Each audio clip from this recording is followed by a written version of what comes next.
শীতকালের যে ছোট আলুগুলো ওঠে নতুন আলু, সেই আলুর আজকে দম তোমাদের সাথে শেয়ার করব, ছোট আলুর দম। আর এই আলুগুলো সাধারণত শীতকালে খুব ভালো পাওয়া যায়, অন্য সময়ও পাওয়া যায় গরমের টাইমে, কিন্তু শীতকালে বেশি টেস্ট হয় এই ছোট আলুর দম।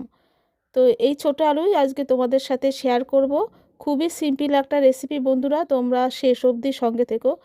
আর এখানে দেখো আমি আলু নিয়েছি ছোট ছোট সাইজের, এগুলো নতুন আলু, আর এগুলো খেতে কিন্তু খুব ভালো লাগে। এমনি আলুর দম থেকে কিন্তু এই আলুর দম খুব ভালো লাগে।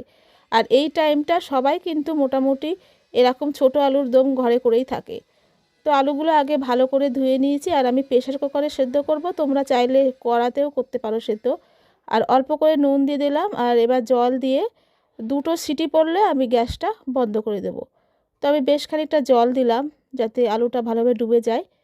তারপরে ঢাকনাটা আটকিয়ে দুটো সিটি পড়লে গ্যাসটা বন্ধ করে দিয়েছি। আর যখন আপনা আপনি ঢাকাটা খুলে যাবে তখনই আমি আলুগুলো নামিয়ে নিয়েছি। আর নামিয়ে নিয়ে এবার এই আলুর যে খোসাটা সেটা সাইয়ে নিচ্ছি।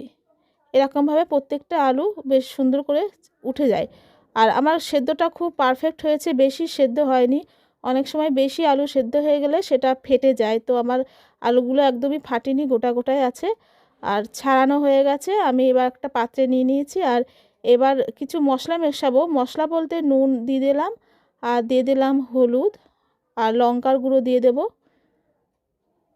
তো অল্প করে লঙ্কার গুঁড়ো দিলাম, দিয়ে এবার ঝাঁকড়ে ঝাঁকড়ে এই আলুগুলো মাখিয়ে নেব। একটু ঝাঁকড়ে ঝাঁকড়ে মাখলে প্রত্যেকটা আলুর গায়ে খুব সুন্দরভাবে মাখা হয়ে যায়।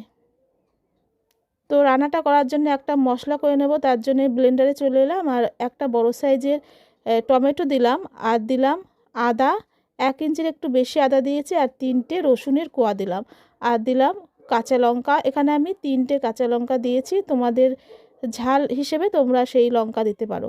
আর সামান্য একটু জল দিয়ে এটা আমি ব্লেন্ড করে নেব। অল্পই জল দেবে, কারণ টমেটো যেহেতু আছে, বেশি জল একটা লাগবে না। তো আমাদের বাটা মশলা হয়ে গেল। এবার চলে এলাম কড়াইতে। তো আমি কড়াইশুঁটিটাকে সেদ্ধ করে নেব। একটু সেদ্ধ করে করলে কড়াইশুঁটিটা বেশ খেতে ভালো লাগে, না হলে একটু শক্ত হয়ে যায়। সেই জন্য আমি অল্প করে জলে সেদ্ধ করে নিলাম, জলটা শুকিয়ে গেল, আর আমি এবার তুলে নিচ্ছি। মানে এমন জল দেবে যাতে এই কড়াইশুঁটির সাথে জলটা সেদ্ধ, মানে জলটাও শুকিয়ে যায় আর কড়াইশুঁটিটাও সেদ্ধ হয়ে যায়। এবার কড়াইতে আমি আর একটু তেল দিলাম, আলুগুলো একটু ভেজে নেব। তো বেশি একটা লাল করে ভাজবো না, মোটামুটি একটু ভেজে নেব। সর্ষের তেল দিয়েছি, তেলটা গরম হয়ে গেলে আলুটা দিয়ে দিলাম। আলুটা দিয়ে একটু নাড়িয়ে নিচ্ছি, আর বেশি টাইম ধরে এটা ভাজার কোনো দরকার নেই, কারণ আলুটা সেদ্ধ যেহেতু, একটু ভেজে নিলে টেস্টটা একটু ভালো হয়, সেই জন্য আমি একটু ভেজে নিলাম হালকা করে। তো ভাজা হয়ে গেছে মোটামুটি, এবার আমি কড়া থেকে তুলে নিচ্ছি। এবার রান্নাতে চলে এলাম। তো কড়াতে আমি সর্ষের তেলই দিয়েছি, আর গোটা জিরে ফোড়ন দিলাম, আর গোটা মশলা, গরম মশলা দিলাম, এলাচ, লবঙ্গ, দারচিনি, আর একটা তেজপাতাকে টুকরো টুকরো করে দিয়েছি, আর বাটা মশলাটা দিয়ে দিলাম। এবার ভালো করে মশলাটা কষিয়ে নেব যতক্ষণ না তেল ভালো ভালো করে ছেড়ে দেয়। তো সেই অবধি আমি এই মশলাটা কষে নেব। তো দেখো মোটামুটি কিন্তু তেল ছাড়তে শুরু করেছে। এবার ব্লেন্ডার ধোয়া জলটাও আমি দিয়ে দিলাম অল্প করে, দিয়েও ভালো করে মিশিয়ে নিচ্ছি, বেশ কষবো। এবার গুঁড়ো মশলাগুলো দিচ্ছি। তো গুঁড়ো মশলা ধনে গুঁড়ো, জিরে, হলুদ, লঙ্কার গুঁড়ো, আর লবণ দিলাম, দিয়ে ভালো করে আবারও কষতে হবে। আর অল্প করে জল দিচ্ছি যাতে গুঁড়ো মশলাটা পুড়ে না যায়। তো এবারও ভালো করে তেল ছাড়া পর্যন্ত কষে নেব। যত ভালো করে মশলা কষাবে ততই কিন্তু রান্না খেতে ভালো হয়। তো সেই জন্য আমি ভালো করে কষিয়ে নিচ্ছি। আর দিয়ে দিচ্ছি সামান্য একটু চিনি। চিনি যদি দিতে না চাও তা টোটালি স্কিপ করতে পারো। তো আমি সামান্য একটু চিনি দিলাম, দিয়ে আবারও মশলাটা কষছি। তো দেখো কষতে কষতে কিন্তু তেল অনেকটাই ছেড়ে দিয়েছে। এবার আমি এর সাথে আলুটাও কষে নেব। আলুটা আমি বেশি একটা কষবো না, আমি আলুর সাথে কড়াইশুঁটিটাও দিয়ে দিলাম। আলুটাও ভাজা আর কড়াইশুঁটিটা সেদ্ধ আছে, আর মশলাটাও ভালো করে কষা। তো খুব একটা টাইম ধরে আমি কষাবো না, জাস্ট একটু মিশিয়ে নিচ্ছি, মানে এই মশলার সাথে আলুটা একটু মিশিয়ে নিলে হয়ে যাবে। মোটামুটি 1-2 মিনিট মতন একটু নেড়ে চেড়ে নিলাম মশলার সাথে, বেশি টাইম ধরে কষানো দরকার নেই। এবার আমি জল দিচ্ছি, জল খুব একটা বেশি দিচ্ছি না, যেহেতু আমি এই আলুর দমটা একটু মাখা মাখা টাইপের করব, একটু শুকনো টাইপের হবে, সেজন্য আমি অল্প পরিমাণে জল দিচ্ছি। তোমরা যদি বেশি জল দিতে চাও তাহলে আরেকটু জল দেবে।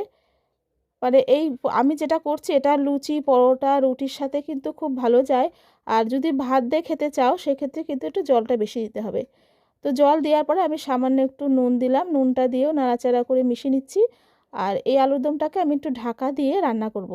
তো ঢাকা দিয়ে দিলাম, কিছুক্ষণের মধ্যে চলে আসলাম। তো আর একটু কয়েকটা আলু আমি ম্যাশ করে এর ভিতরে দিয়ে দিলাম, যাতে ঝোলটা তাড়াতাড়ি গাঢ় হয়ে যায়। আর আলুটা দেওয়াতেই কিন্তু ঝোলটা তাড়াতাড়ি মানে গাঢ় হয়ে গেল।